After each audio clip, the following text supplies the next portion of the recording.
필립 얀시의 뜻밖의 장소에서 만난 하나님이라는 책에 보면 이런 이야기가 있습니다. 스페인 선원들이 대서양을 건너서 남미 대륙에 도착했을 때 일어났던 그런 일입니다. 선원들이 탄 배가 이 아마존강 상류에 그렇게 도착했습니다. 강폭이 너무 컸기 때문에 그러나 선원들은 그것이 강인지 바다인지 잘 구분을 못한 것 같습니다. 여전히 대서양에 떠 있는 줄 알았습니다. 그때 선원들 중 여러 사람이 죽게 됩니다. 그런데 죽음의 원인이 무엇이었냐면 갈증 때문이었습니다. 갈증 때문에 선원들이 죽어갔다라는 것입니다. 왜 이런 어처구니 없는 일이 벌어지게 되었을까요? 그들은 아직도 자신들이 타고 있는 이 배가 짠 바닷물 위에 떠 있다라고 그렇게 생각했기 때문입니다.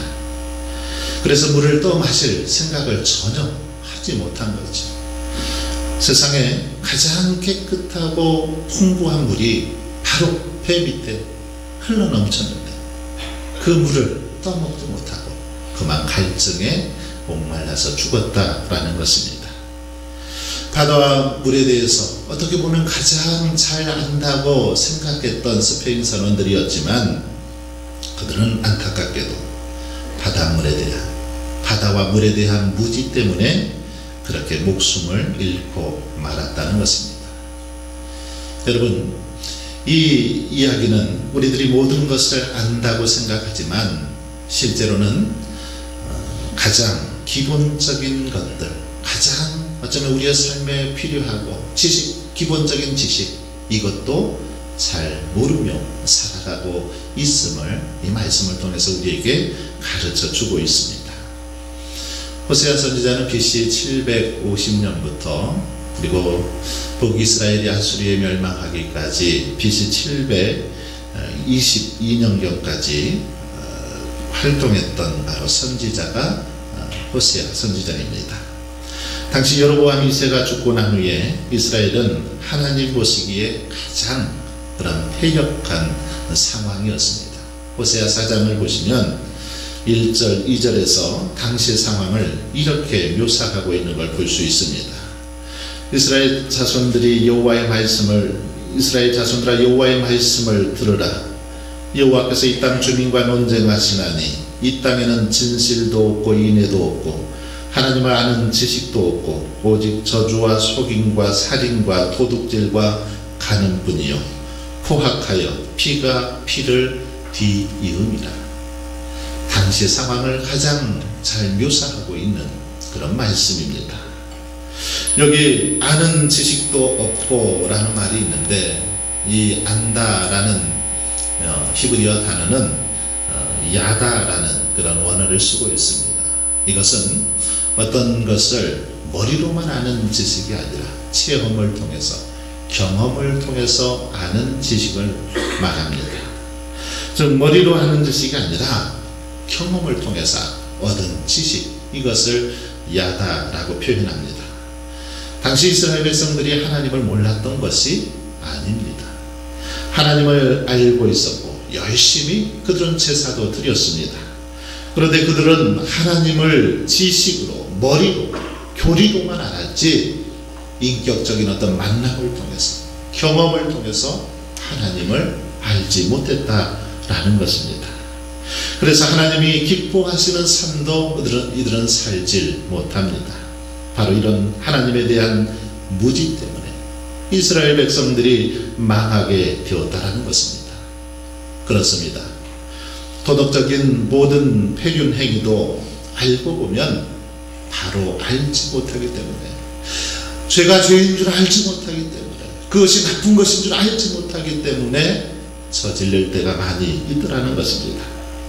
그래서 예수님께서는 십자가를 지시면서 자기를 십자가에 못 박은 그들을 내려다보시면서 주님께서 그렇게 말씀하십니다. 아버지여, 저희를 사하여 주옵소서. 자기들이 하는 것을 알지 못함이니이다. 저들이 지금 자신을 십자가에 못 박고 있는데도 저들이 하는 행동이 무엇인지, 뭐가 잘못인지를 모르고 그렇게 못 박고 있다라는 것입니다. 그러면서 그들을 용서해 달라는 주님의 기도입니다. 그렇습니다. 모르기 때문에 예수님을 부인하고 십자가에 못 박고 대신하더라는 것입니다.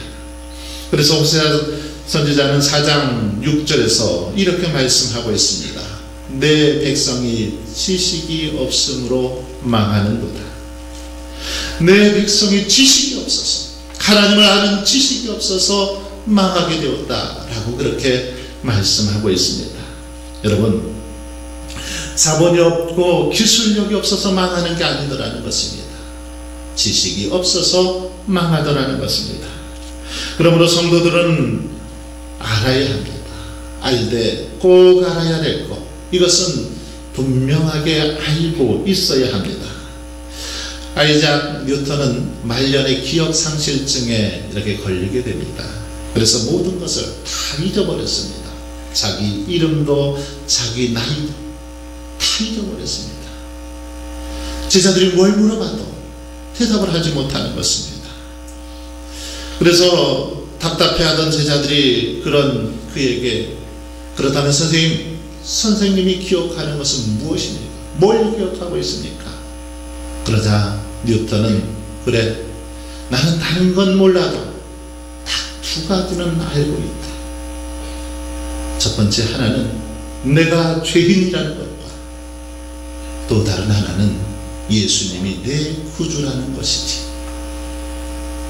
뉴턴은 다른 건 다 기억하지 못해도 자신이 죄인이라는 것, 그리고 예수님이 나의 구주라는 것을 알고 있었다라는 것입니다.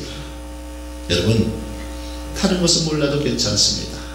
그러나 내가 죄인이고 예수님이 내 구주라는 사실은 분명히 기억하고 깨달을 수 있기를 바랍니다. 언젠가 텔레비전에서 입시 전문가가 나와서 이런저런 얘기하는 것을 들었습니다. 그리고 이제 마지막 부분에서 사회자가 이제 시험이 며칠 남지 않았는데 며칠 남은 그 시험 기간 동안 어떻게 대비하는 것이 좋겠습니까? 한마디만 해주십시오 라고 그렇게 요청을 했습니다. 그러자 이 시험 전문가가 그렇게 말하는 겁니다. 이제 다른 책들은 보지 마시고 그동안 보았던 책과 그 노트를 보면서 중요한 것만 다시 한번 반복하십시오. 다시 한번 점검하십시오. 그렇게 말했습니다. 이것은 아주 대단히 중요한 그런 말입니다. 여러분, 나이가 좀 드시면 60 이상 넘어가시면 딴 생각을 해서는 안 됩니다. 다른 일을 해서는 안 된다라는 겁니다. 새로운 일을 해서는 이게 좀 어렵습니다. 이제는 하던 일만 하시고 그 중에서도 가장 중요한 일만 집중해서 해야 된다는 것입니다.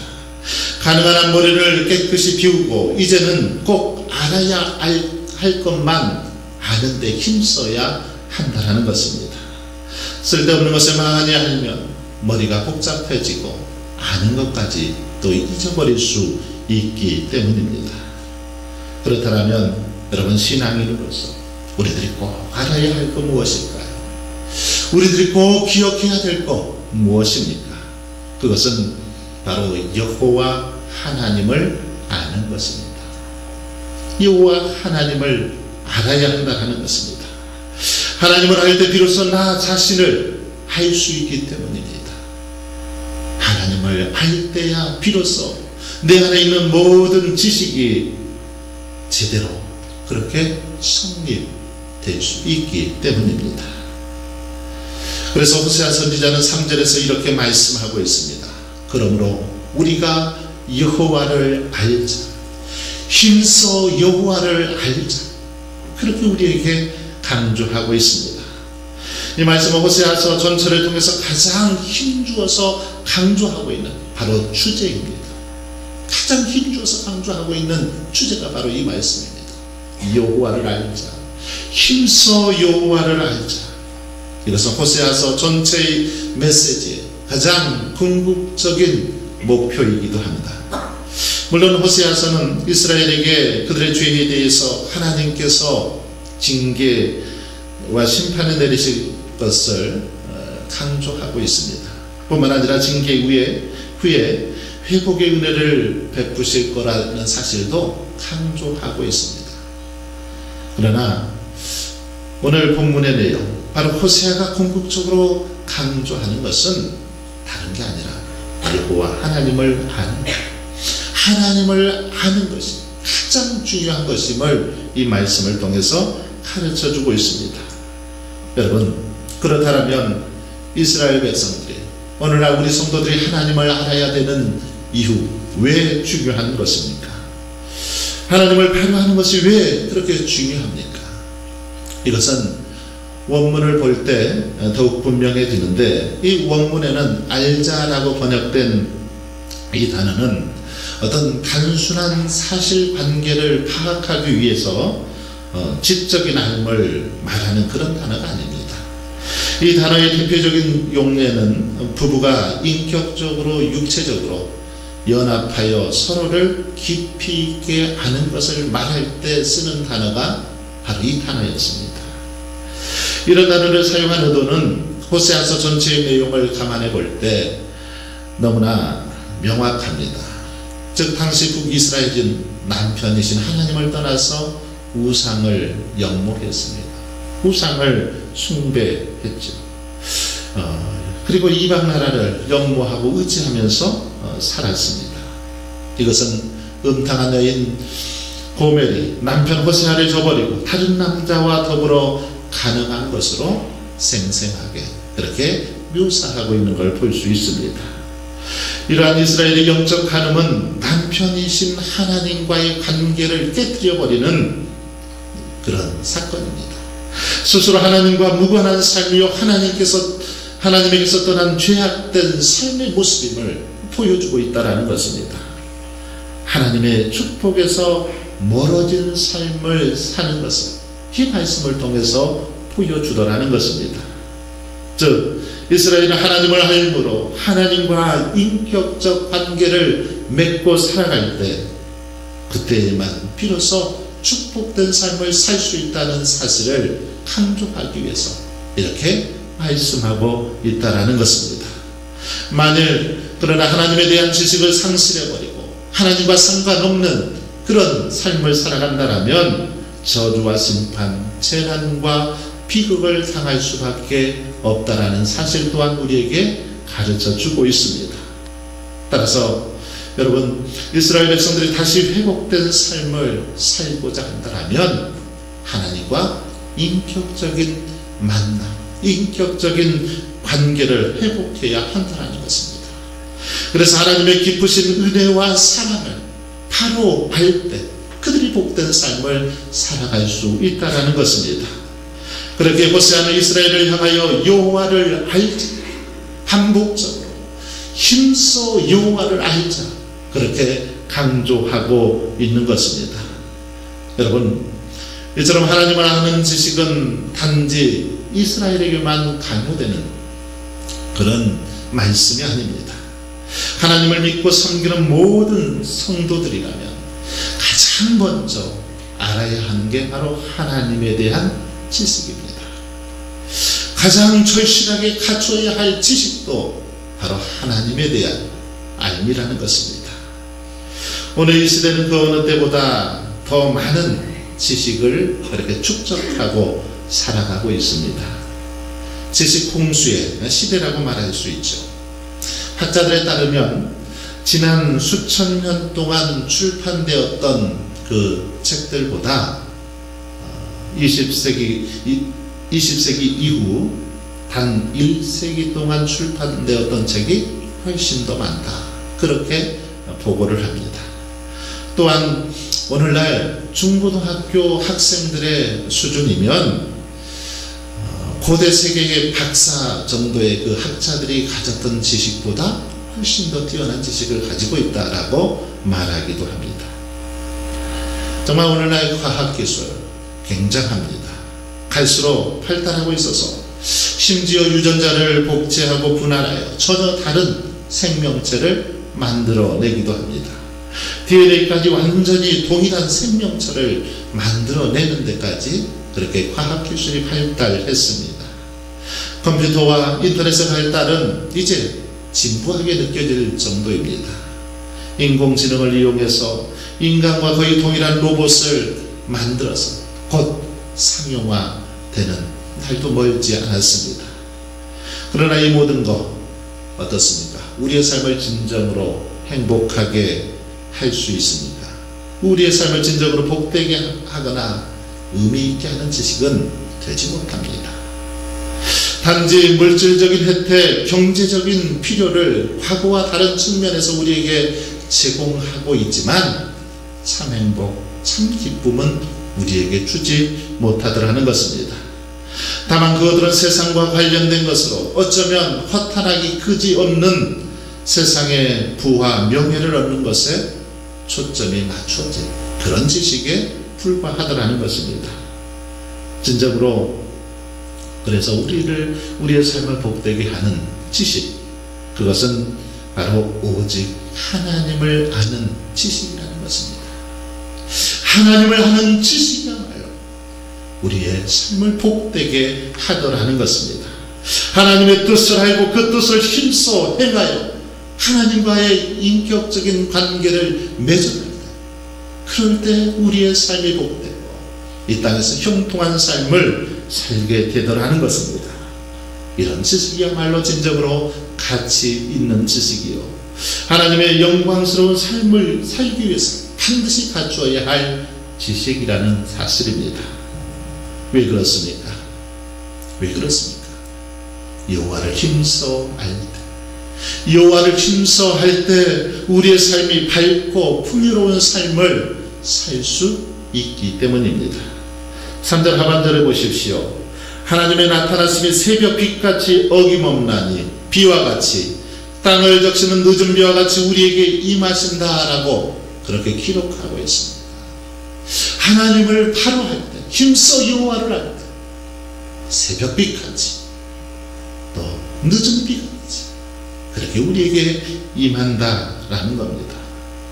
이 말씀은 하나님을 바로 알기에 힘쓰는 자들에게 어떠한 축복이 임하는지를 상징적으로 그렇게 비유적으로 보여주고 있는 말씀입니다. 호세아 선지자는 하나님을 새벽빛과 땅을 적시는 늦은 비로 비유하고 있는데, 이런 표현을 통해서 호세아가 전달하고자 하는 의미가 무엇입니까? 먼저 새벽빛, 무슨 의미입니까? 새벽빛. 여러분, 하루 24시간 가운데 가장 어두운 시간이 언제일까요? 동트기 전에 새벽 3시부터 4시 사이, 이때가 가장 어두운 시간입니다. 이때의 시간을, 이때의 어두움을 칠흑 같은 어두움이라고 우리가 표현합니다. 그런데 바로 이 어두움을 고요한 광명으로 비춰주는 빛, 바로 이것이 새벽빛이라는 것입니다. 새벽빛이 이르게 되면, 새벽빛이 비치게 되면 그 모든 어두움은 사라지고 온 대지가 환히 밝혀지게 되더라는 것입니다. 자, 그리고 땅을 적시는 늦은 비, 여러분 어떤 특징이 있습니까? 이 비는 팔레스타인에서 보통 4월에서 5월경에 내리는 비입니다. 추수를 앞둔 곡식을 잘 여물게 해주는 꼭 필요한 비가 바로 이 늦은 비입니다. 호세아 선지자가 하나님을 가리켜서 새벽빛, 땅을 적시는 늦은 비와 같다고 진술한 것은 바로 하나님께로 돌아오는 자들, 자신의 잘못을 뉘우치고 하나님께로 돌아오는 자들에게 하나님만이 광명의 빛이 되시고 하나님만이 그들의 삶을 풍요롭게 하실 것이라는 사실을 비유적으로 표현하고 있는 말씀입니다. 이렇게 하나님은 우리의 삶을 참되고 온전한 빛이 되게 하십니다. 우리의 삶이 빛이 되도록 해주신다는 것입니다. 우리에게 많은 땅을 적시는 늦은 비와 같이 풍성한 열매를 맺게 해주시니 있더라는 사실입니다. 여러분, 이것은 역으로 하나님을 모시지 않는 자의 삶은 이와 반대임을 우리에게 가르쳐주고 있습니다. 하나님을 모시는 자들에게 이런 은혜가 임하지만 하나님을 모시지 않고 하나님을 멀리하고 하나님께로 돌아오지 않는 자들에게는 이것과는 전혀 정반대의 상황이 펼쳐짐을 보여주고 있습니다. 그들의 삶은 사실상 소경 같은 삶이요 칠흑같이 어둠을 헤매는 삶이 될 것이라는 것입니다. 또한 그들의 삶은 허무와 절망으로 점점 메말라갈 수밖에 없음을 보여주고 있습니다. 왜 그렇습니까? 하나님 없이 사는 자들은 의와 진리에서 멀어질 수밖에 없으며 죄의 수렁을 헤맬 수밖에 없기 때문입니다. 그리고 그 결과는 어떤 결실도 소망도 없는 삶으로 귀결될 수밖에 없기 때문인 것입니다. 이러한 사실, 바로 하나님을 떠난 북이스라엘의 역사를 통해서 이 사실을 우리는 잘 알 수 있습니다. 이스라엘 백성들이 하나님을 떠날 때 결국 그들에게 돌아올 것은 이런 상황이었다라는 것입니다. 또한 이런 모습은 하나님과 상관없이 살아가는 모든 인생들의 삶의 모습 속에서 살펴볼 수 있습니다. 바울 사도는 하나님과 무관한 인생, 하나님을 찾지 않는 인생을 가리켜서 죄의 종이라 지적하면서 너희가 죄의 종이 되었을 때에는 무슨 열매를 얻었느냐? 이제는 너희가 그 일을 부끄러워하나니 이는 그 마지막이 사망이니라 증언하고 있습니다. 여러분, 그렇습니다. 실로 하나님과 동떨어진 삶, 하나님을 멀리하는 삶, 하나님을 찾지 않는 자들의 삶은 점점 어두움으로 짙어질 수밖에 없다는 것입니다. 그래서 결국 멸망할 수밖에 없음을 우리에게 가르쳐 주고 있습니다. 여러분, 그러므로 저와 여러분의 삶이 새벽빛같이 밝게 빛나고 날마다 풍성한 열매 맺기를 원하신다면 하나님을 아는데 힘쓸 수 있기를 바랍니다. 하나님을 알되 인격적으로 정말 체험을 통해서 경험을 통해서 하나님의 뜻을 알고 하나님의 계획을 알고 하나님의 은혜를 알 수 있기를 바랍니다.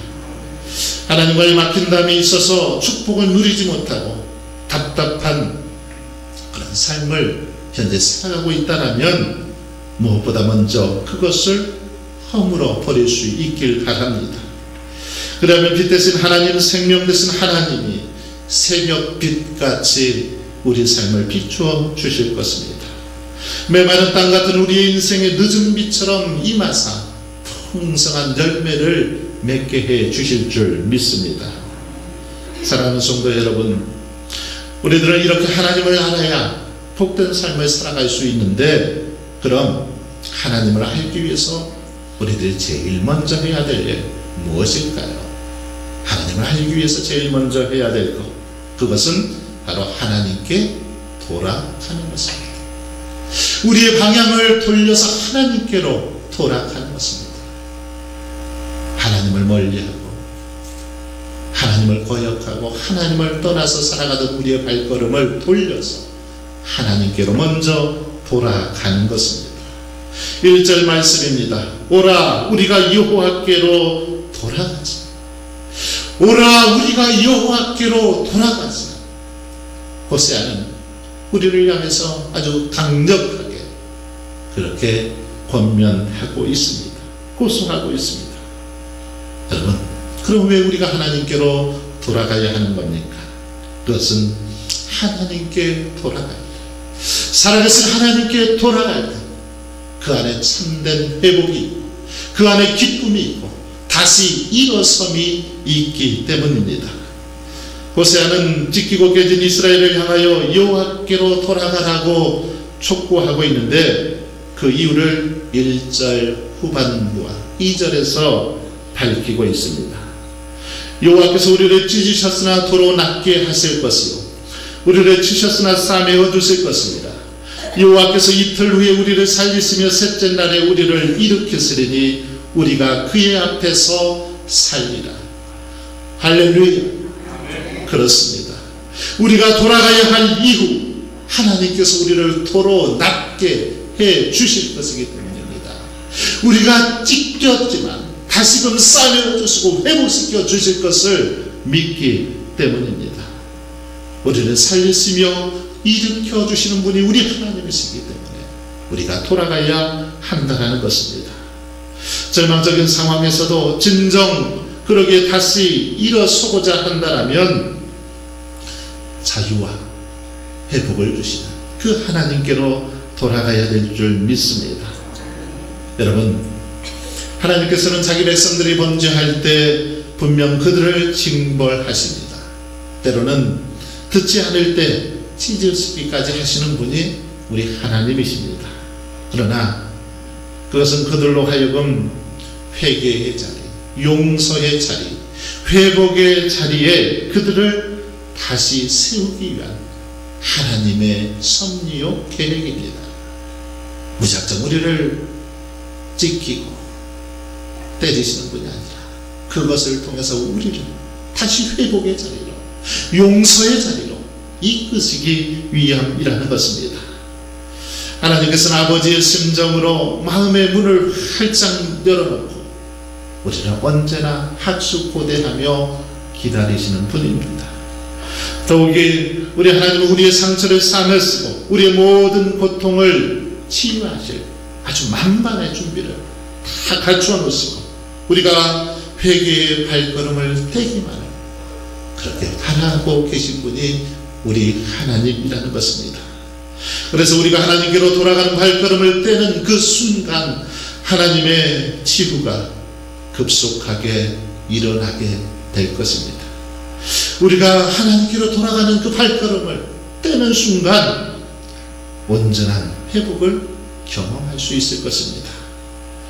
어떤 목사님이 우체국에 이렇게 편지를 붙일 일이 있어서 찾아갔습니다. 그런데 한 아주머니가 그 전보문을 이렇게 쓰지 못하고 망설이고 있는 것입니다. 손을 떨면서 울고 있었습니다. 그래서 목사님은 그녀에게 말을 건넸습니다. 제가 좀 도와드릴까요? 예, 좀 도와주십시오. 제 손이 떨려서 쓸 수가 없습니다. 저 대신 좀 글씨 좀 써주세요. 왜 그렇습니까?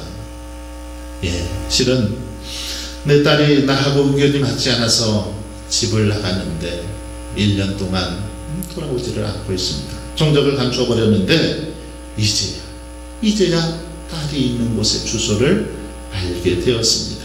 그래서 내가 지금 그 딸에게 정보를 치고 있는 중입니다. 그래, 뭐라고 쓸까요? 딱 한마디만 써주십시오. 딸아, 집으로 어서 돌아오너라. 어머니가. 이렇게 한마디만 써주십시오. 여러분, 그렇습니다. 더는 아무 말도 필요 없습니다. 그냥 돌아오너라.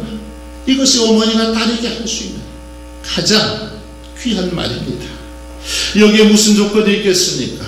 이것이 어머니의 사랑이요, 바로 하나님의 사랑입니다. 과거 미래 전혀 묻지 않습니다.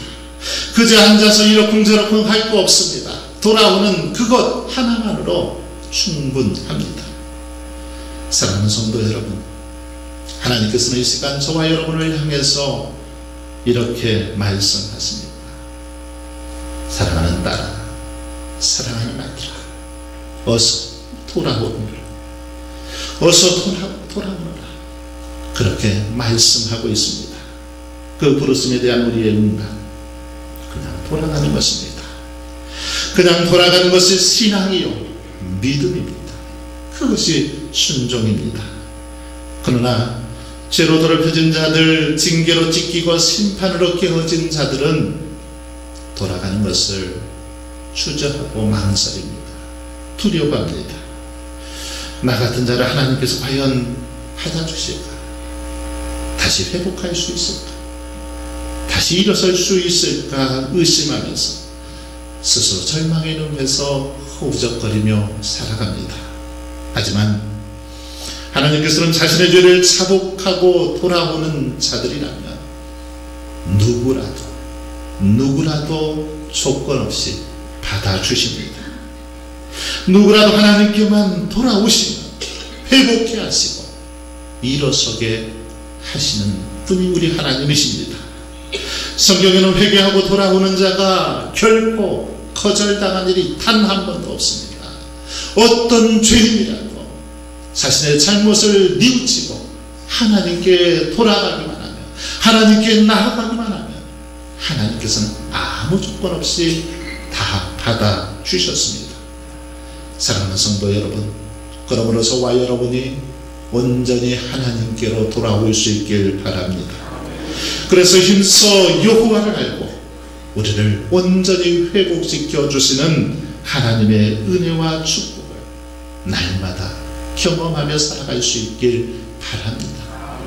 이런 은혜와 축복 여러분의 삶 속에 함께 하시길 주님의 이름으로 축원합니다.